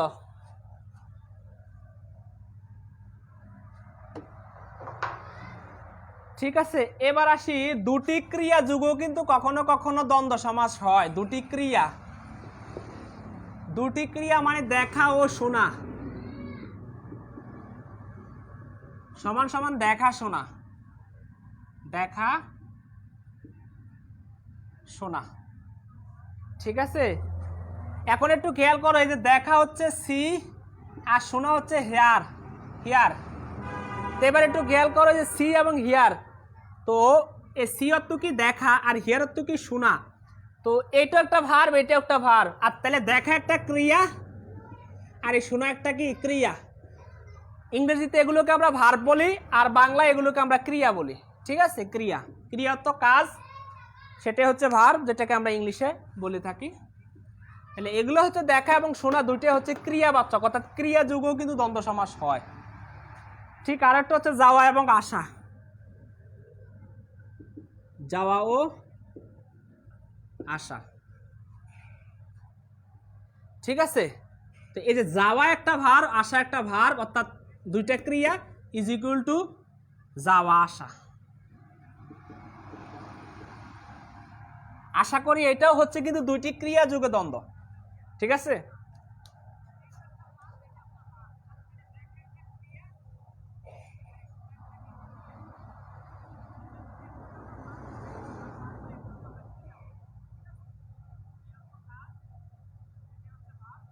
হ্যাঁ, আমাদের ফারহানা শ্রাবণী বলছে পেইড কোর্সে ঠিকমতো ক্লাস হয় কিনা। আসলে এখানে বাংলাদেশের মধ্যে এমন একটা অবস্থা হয়ে গেছে, এমন একটা সিচুয়েশন, এখানের মধ্যে সব তোমার ওই যে ধোঁকাবাজের আস্তানা হয়ে গেছে। এইটা হয়ে যাওয়ার কারণে অনেক টিচার নামের, তাদেরকে আমি এই কথাটাই বলবো, তারা টিচার সেজে মূলত তারা স্টুডেন্টকে ব্ল্যাকমেল করা শুরু করে। ঠিক আছে, তোমরা আগে কি করবে, আগে যদি তোমাদেরকে কোর্সে ভর্তির ব্যাপারে বলে তার আগে ক্লাসগুলো দেখবা।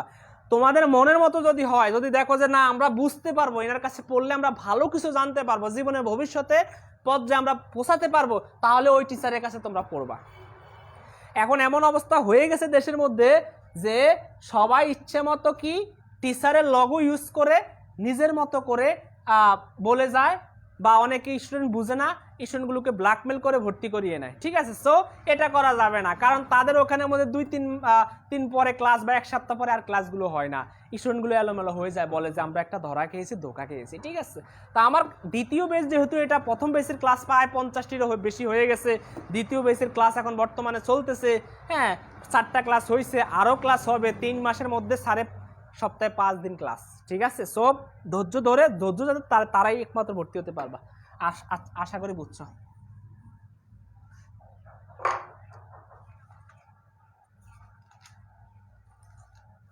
এবার আসি, আরো আছে বহুত, এই দ্বন্দ্ব নিয়ে শেষ করানো যাবে না। বাংলা একাডেমি যেটা বই, সেই বই থেকে তো স্যারে ফলো করে পড়াচ্ছি, অগণিত, সবগুলো কি পড়াবো আজকে? এত পড়ানো সম্ভব বলো? যেমন আরেকটা হচ্ছে বহুপদী দ্বন্দ্ব।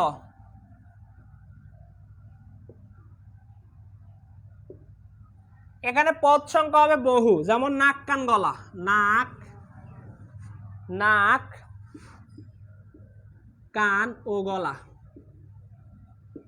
ইজ ইকুয়াল টু নাক কান গলা। এটা হচ্ছে বহুপদী দ্বন্দ্ব। কিভাবে বুঝছি স্যার? এই একটা পদ, এই একটা পদ, এই একটা পদ, পদের সংখ্যা কয়টা? একাধিকের চেয়েও বেশি, এই জন্য এটাকে আমরা বলবো বহুপদী দ্বন্দ্ব। ঠিক আছে, আমরা আরো বলতে পারি আম জাম কাঁঠাল, আম জাম ও কাঁঠাল। এটা হচ্ছে কি স্যার? এটা হচ্ছে কি আম জাম কাঁঠাল, এটা হচ্ছে বহুপদী দ্বন্দ্ব, আম জাম কাঁঠাল, এটা হচ্ছে বহুপদী দ্বন্দ্ব। আরেকটা প্রকারে আছে সাহেব ও বিবি, সাহেব বিবি ও গোলাম। কি হবে স্যার? সাহেব বিবি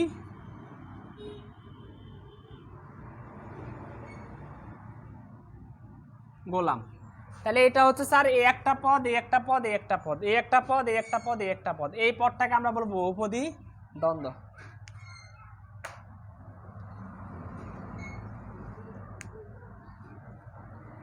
এবার যেটা পড়াবো স্যার, যেখান থেকে বিশ্ববিদ্যালয়ে বারবার প্রশ্ন আছে। হ্যাঁ স্যার ঠিক বলছেন স্যার, হ্যাঁ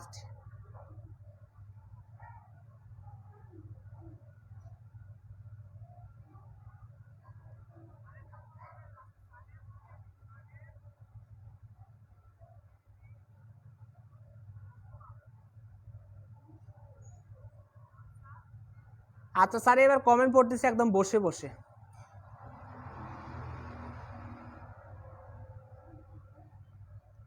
ঠিক আছে স্যার, এবার বসে বসে কমেন্ট পড়তেছি, আর কি করব।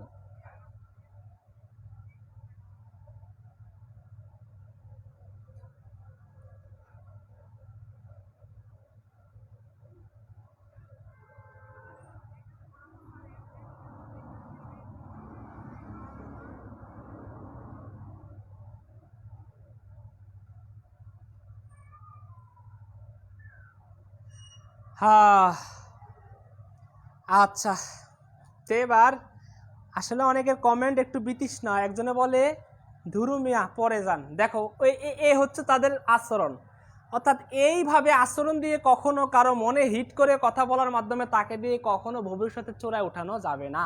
ঠিক আছে, কোনো আচরণে, কোনো একটা কমেন্টে যদি তুমি আমার কাছ থেকে একটা শব্দ শিখতেছো, যদি কোনো কারণে আমার মধ্যে এই কষ্টটা চলে আসে, তাহলে তুমি কি ওইটা তুমি ভুলে যাবা। তুমি কখনোই শিক্ষকদের মনে কষ্ট দিয়ে কখনো কেউ সফলতায় উঠতে পারে না, এই একটা কথা মনে রাখবা। তো ভাই সবাই একটু কমেন্টগুলো করার সময় একটু মার্জিত হয়ে কথাগুলো বলতে চেষ্টা করবো, তাহলে আমি বুঝবো না এই ছেলেটা অনেক ভদ্র, এ ভদ্র ফ্যামিলির ছেলে, এই ছেলেটাকে অনেক ভালোবাসতে ইচ্ছা হবে। ঠিক আছে, সো এ হচ্ছে আমাদের অবস্থা।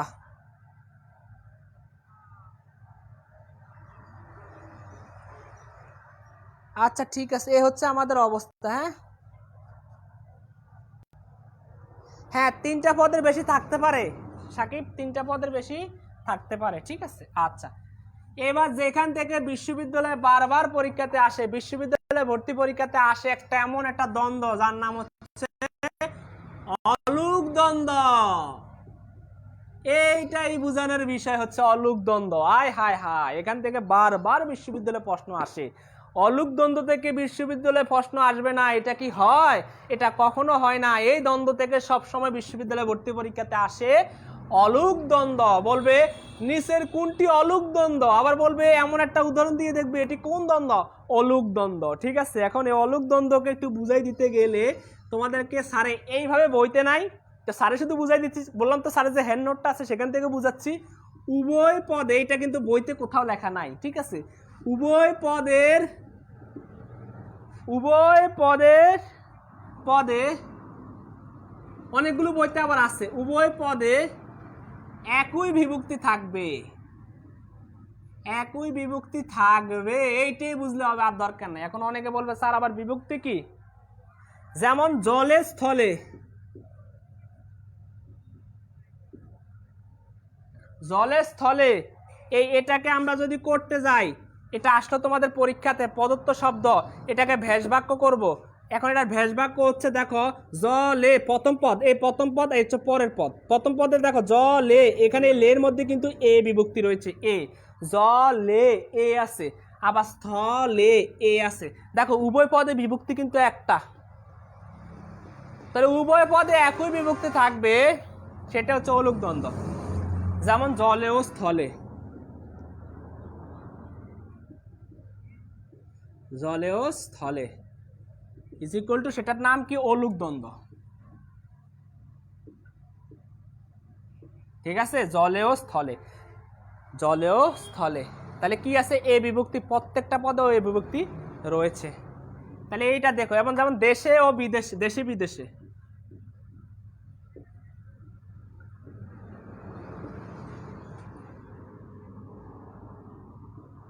দেশে ও বিদেশে। এখন খেয়াল করো তো, যে দেশে এখানে কিন্তু এ রয়েছে, বিদেশে এখানে কিন্তু এ রয়েছে, অর্থাৎ বিভক্তি রয়েছে, বিভক্তি পাচ্ছি আমরা। এই জন্য এটাকে আমরা কি বলবো?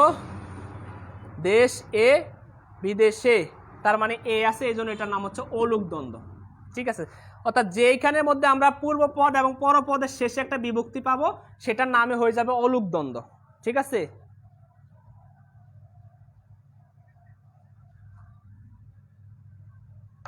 ঠিক আছে।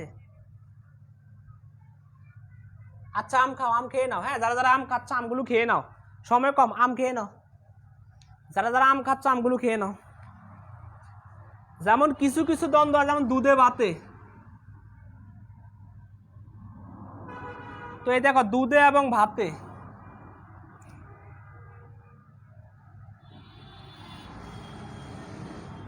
অলুক দ্বন্দ্ব, কারণ দেখো দুধে, সরি দুধে, দুধে, দুধে, দুধে, এই যে এখানের মধ্যে কি, দের মধ্যে কি এ রয়েছে, আর ভাতের মধ্যে কিন্তু এ রয়েছে, এখানে ভাতে, দুধে, এগুলো হচ্ছে দুধে ও ভাতে, এগুলো হচ্ছে এক একটা কি? অলুক দ্বন্দ্ব। যেখানের মধ্যে বিভক্তি পাবো পূর্বপদে এবং পরপদে, সেটা হচ্ছে অলুক দ্বন্দ্ব। আশা করি এই দ্বন্দ্বটা বুঝে গেছো। আজকে স্যার দ্বন্দ্ব পর্যন্ত শেষ করবো, আর বেশি আলোচনা করব না, দ্বন্দ্ব পর্যন্ত পড়াবো, ঠিক আছে। ভাবছিলাম কর্মধারাটা পড়াবো, কিন্তু কর্মধারাটা অনেক কঠিন তোমাদের জন্য, তোমরা এত ধৈর্য নাই, ঠিক আছে। যেমন হাতে কলমে, হাতে কলমে, হাত এ রয়েছে এখানে, কলমে এ রয়েছে, তার মানে এটা হচ্ছে হাতে ও কলমে, এটা হচ্ছে কি স্যার? অলুক দ্বন্দ্ব।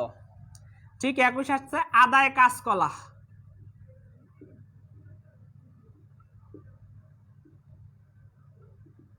আদায় কাঁচকলা, এখানে দেখো তো, এখানেও অন্ত্যেষ্টিও রয়েছে, এখানেও অন্ত্যেষ্টি রয়েছে, তার মানে এখানেও বিভক্তি, এখানেও বিভক্তি, তাহলে এটা আমরা কি বলবো? আদায় ও কাঁচকলা,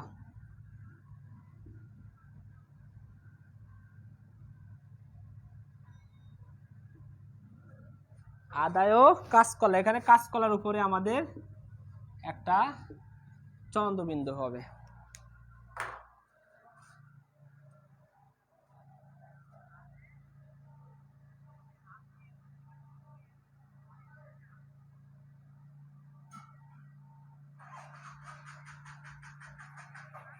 আচ্ছা, আমার সম্পর্কে একটু জানতে চেয়েছে, প্লিজ স্যার আমাদের ক্লাস করান স্যার। আচ্ছা ঠিক আছে স্যার। স্যার স্যার যে কোনো বিভক্তি থাকুক না কেন একই থাকতে হবে। হ্যাঁ, একই থাকতে হবে, যে কোনো বিভক্তি থাকলে একই।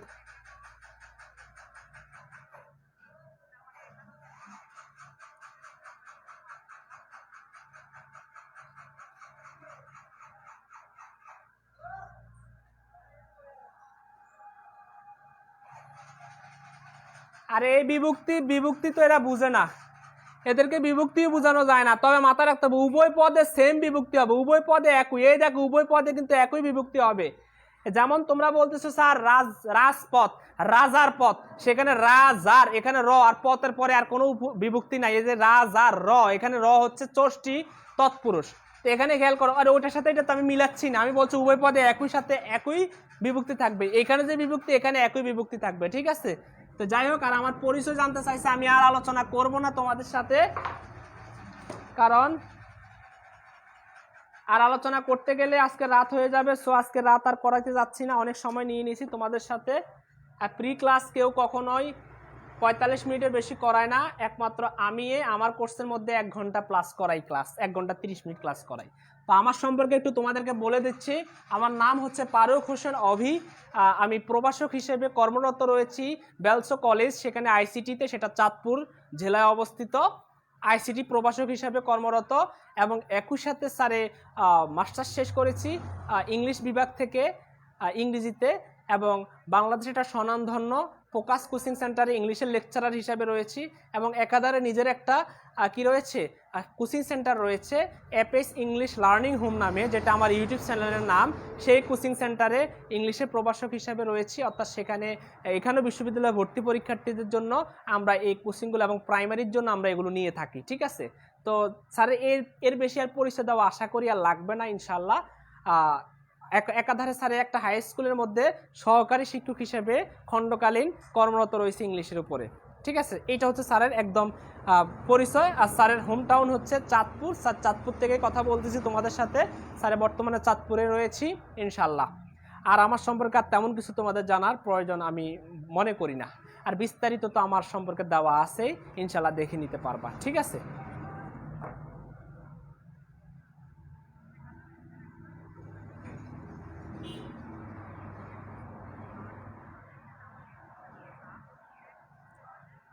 এ বিভক্তি না, শুধু অন্তস্থ বিভক্তিও থাকতে পারে, মানে যে কোনো বিভক্তি উভয় পদে সমান হতে পারে।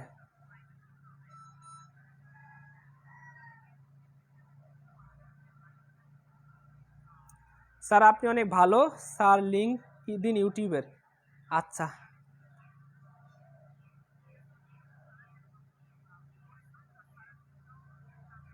ঠিক আছে স্যার, চাঁদপুর স্যার, আচ্ছা ঠিক আছে স্যার, আচ্ছা বললাম স্যার। আচ্ছা ইউটিউবের নামটা স্যারে দিয়ে দিচ্ছি। আচ্ছা ইউটিউবের নামটা তোমাদেরকে আমি দিয়ে দিচ্ছি। ইউটিউবটা অ্যাপেস ইংলিশ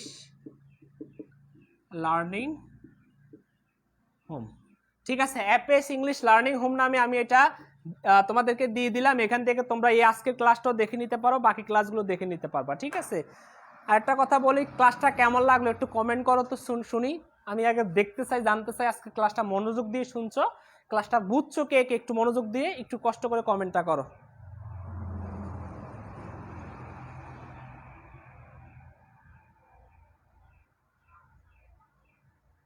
খালে বিলে হচ্ছে, তুমি তো জানোই, অলুক দ্বন্দ্ব। খালে ও বিলে অলুক দ্বন্দ্ব।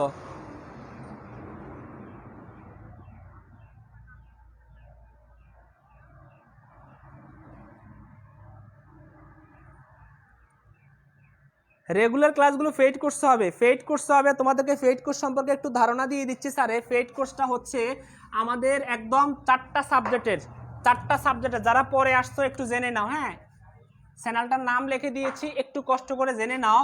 সেটা হচ্ছে 4টা সাবজেক্ট, যেমন বাংলা দ্বিতীয় পত্র সম্পূর্ণ কোর্সটা, একদম সম্পূর্ণ যে কোর্সটা রয়েছে সেটা পড়ানো হবে।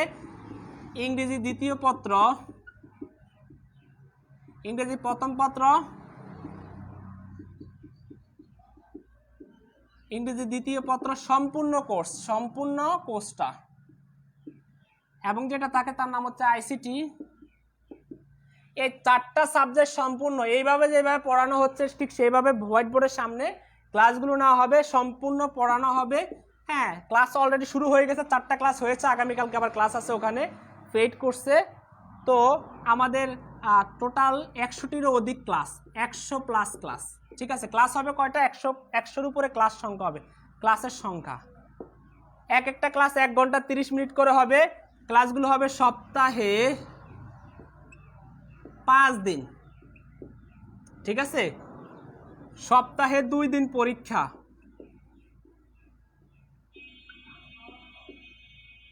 সপ্তাহে 2 দিন হবে পরীক্ষা, সপ্তাহে 5 দিন হবে ক্লাস। ক্লাস হবে 100+, এগুলোর উপরে, শর্ট সিলেবাসের উপরে।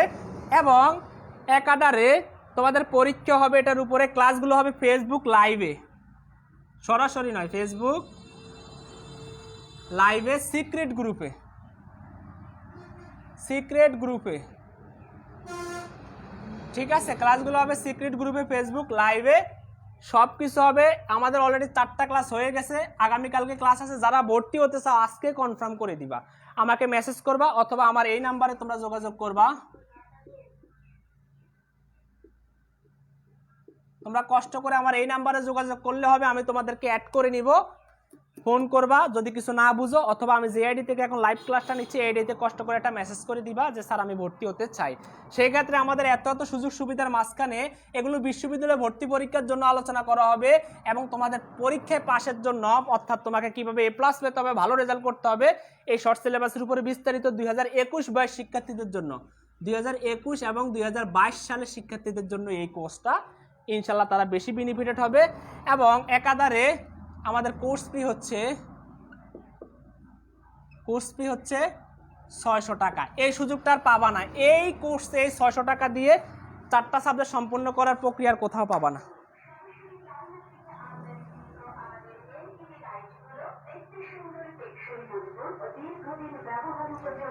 ইউটিউবে সব ক্লাস পাওয়া যাবে না তো। ইউটিউবে যেমন আজকেরটা পাওয়া যাবে, এটা ফ্রি ক্লাস। পেইড কোর্সের ক্লাসগুলো ইউটিউবে দিব কেন? ওগুলো তো পেইড কোর্সই, ঠিক আছে। তবে কিছু কিছু ক্লাস দেওয়া হয়।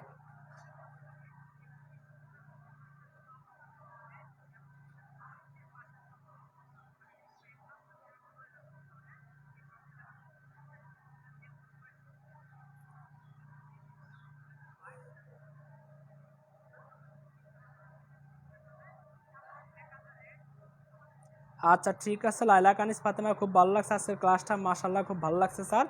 স্যার আমার ক্লাস করতে কারেন্ট চলে গেছে, অনেক সুন্দরভাবে বুঝিয়েছেন স্যার। ঠিক আছে স্যার, অনেক ভালো লাগছে আপনার ক্লাস, আপনি অনেকটাই ভালো লাগলো। ঠিক আছে স্যার, আপনি অনেক অনেক ভালো পড়ান, ধন্যবাদ স্যার, আপনার বোঝানো অনেকটাই ভালো লাগছে। ঠিক আছে স্যার, অনেক সুন্দর স্যার, ক্লাসটা অনেক ভালো লাগছে স্যার, অনেক ধন্যবাদ। Just awesome class. ঠিক আছে স্যার, আচ্ছা অসাধারণ উপস্থাপনা স্যার, খুব ভালো লাগলো স্যার, খুব ভালো লাগলো স্যার, খুব বেশি ভালো লাগছে ক্লাসটা স্যার। আল্লাহ হাফেজ স্যার। ঠিক আছে, আচ্ছা ঠিক আছে, অনেক ভালো লাগছে তোমাদের। ইনশাল্লাহ সবাই ভালো থাকবা, সুস্থ থাকবা, নিজেদের প্রতি খেয়াল রাখবা। হ্যাঁ হ্যাঁ, এই তো একজন বলতেছে স্যার অনলি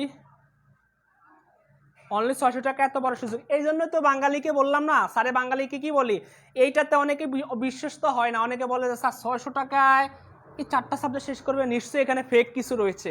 এজন্য বলে যারা আমার পেইড কোর্সের ফার্স্ট বেসের স্টুডেন্ট রয়েছে তাদের কাছ থেকে একটু জেনে নিবা। তাদের এই যে 50টার উপরে ক্লাস হয়ে গেছে অলরেডি, তাদের কাছ থেকে জেনে নিবা যে কখনো রুটিন ছাড়া একটা ক্লাস কি বাদ হয়ে গেছে, কখনো বাদ হয় নাই। যদি অবসর থাকে তারপর চেষ্টা করি আরো ক্লাস নেওয়ার। সপ্তাহে 5 দিন যে রুটিনটা, সে 5 দিনই ক্লাস হচ্ছে, একটা সময় এলোমেলো হয় নাই। ঠিক আছে, সো এই 600 টাকা দিয়ে তোমরা এই সুযোগটা হাতছাড়া যারা করবা তাদেরকে আমি বলবো এরা বোকার স্বর্গে বাস করে। এরা ভালো কিছু পাওয়ার জন্য বাস্তবে চিন্তা করবে, কিন্তু এখানের মধ্যে এত সুযোগ সুবিধা, এত কিছু তোমার থাকবে, তোমাকে সবগুলো লেকচার সেট দিয়ে দেওয়া হবে ক্লাস শেষে। তোমাকে এমনভাবে তৈরি করে দেওয়া হবে যেন তুমি বিশ্ববিদ্যালয়ে ভর্তির জন্য একবার, বা মেডিকেল বা বুয়েটের জন্য মানে একদম পারফেক্ট হয়ে যাও। ঠিক আছে, এমনভাবে তোমাকে আগে থেকে তৈরি করে দেওয়া হবে। আগে থেকে তৈরি তুমি না হও, পরে তুমি এই তোমার পরীক্ষার পরে তুমি 2-3 মাস যে সময়টা পাবা, সেই সময় তুমি কখনো বিশ্ববিদ্যালয়ের জন্য কেউ উপযুক্ত হয় না। একমাত্র বিশ্ববিদ্যালয়ে তুমি যদি তোমার স্বপ্ন থাকে যে আমি 5 অক্সফোর্ড ঢাকা ইউনিভার্সিটিতে পড়বো, তাহলে তোমাকে অবশ্যই 100% তোমাকে এখন যা করতেছো, তুমি ইন্টারমিডিয়েট পরীক্ষার্থী হও, তোমাকে এখন থেকে প্রস্তুতি নিতে হবে। এখন থেকে যে প্রস্তুতি নিবে না সে কখনোই সুযোগটা পাবে না, কারণ বিশ্ববিদ্যালয়ে ভর্তির জন্য তোমাকে 1 নম্বরে ধৈর্য দরকার, ধৈর্য ধরতে হবে। দ্বিতীয়ত তোমার মেধা শক্তি থাকতে হবে, এবং তৃতীয়ত তোমাকে কাজ চালিয়ে যেতে হবে, প্র্যাকটিসিং করতে হবে। তুমি ভুলবা, ঠিক আছে, স্বাভাবিক, ভুলবা, আবার মনে করবা। আর যে তোমাকে ভালো করে পরামর্শ দিবে তার কাছ থেকে পরামর্শ নিবা, যে তোমাকে ভালো মতো একটা গাইডলাইন দিবে তার কাছ থেকে গাইডলাইনগুলো নিবা, ঠিক আছে। এইভাবে তুমি কিন্তু তোমার গন্তব্যে পৌঁছাতে পারবা। তুমি এই কয়দিন আমার এই কথাগুলো শুনলা, মনে করলা যে স্যার এই কথাগুলো বলে দিচ্ছে, শুনছি, ভালো লাগছে, শেষ, কথা শেষ। আবার 1 ঘন্টা পরে শেষ, দূর, স্যার বলছে, স্যারের কথা শেষ। অনেক স্টুডেন্ট ক্লাসের প্রতি মোহিত হয়ে বলে স্যার ভর্তি হব, যখন বলে ঠিক আছে তুমি পে করো, তোমাকে অ্যাড করে দে, তখন বলে স্যার আমি ভাবতেছি, এই ভাইবা বলে সে মানে আউট হয়ে যায়, ঠিক আছে। এরকম অনেক স্টুডেন্ট আমি পাচ্ছি যে স্যার ভর্তি হবো বইলা ইনবক্সে ঝড় তোলে, কিন্তু বাস্তব তার ভিন্ন, বাস্তবে এসে সে আর ভর্তির ব্যাপারে আগ্রহ দেখায় না, ঠিক আছে। তো যাই হোক, ইনশাল্লাহ অনেক বেশি ভালো কিছু আসবে তোমাদের জন্য এই কোর্সের মাধ্যমে। আসলে যেসব কোর্সটা একটু বিস্তারিত বলে দেওয়া হয় এগুলো তোমাদের চোখের সামনে পড়ে না, যেগুলো একটু হালকা দিয়ে একটা পোস্ট করে মানুষ সেখানে তোমাদেরকে আকৃষ্ট করে সেগুলোই তোমাদের চোখের সামনে পড়ে। তো যাই হোক, সবাই ভালো থাকবা, সুস্থ থাকবা।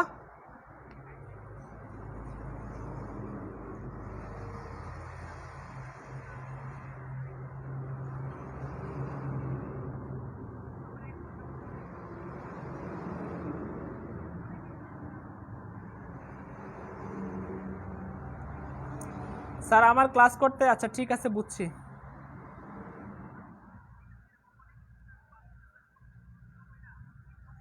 ক্লাস অনেক ভালো লাগছে স্যার।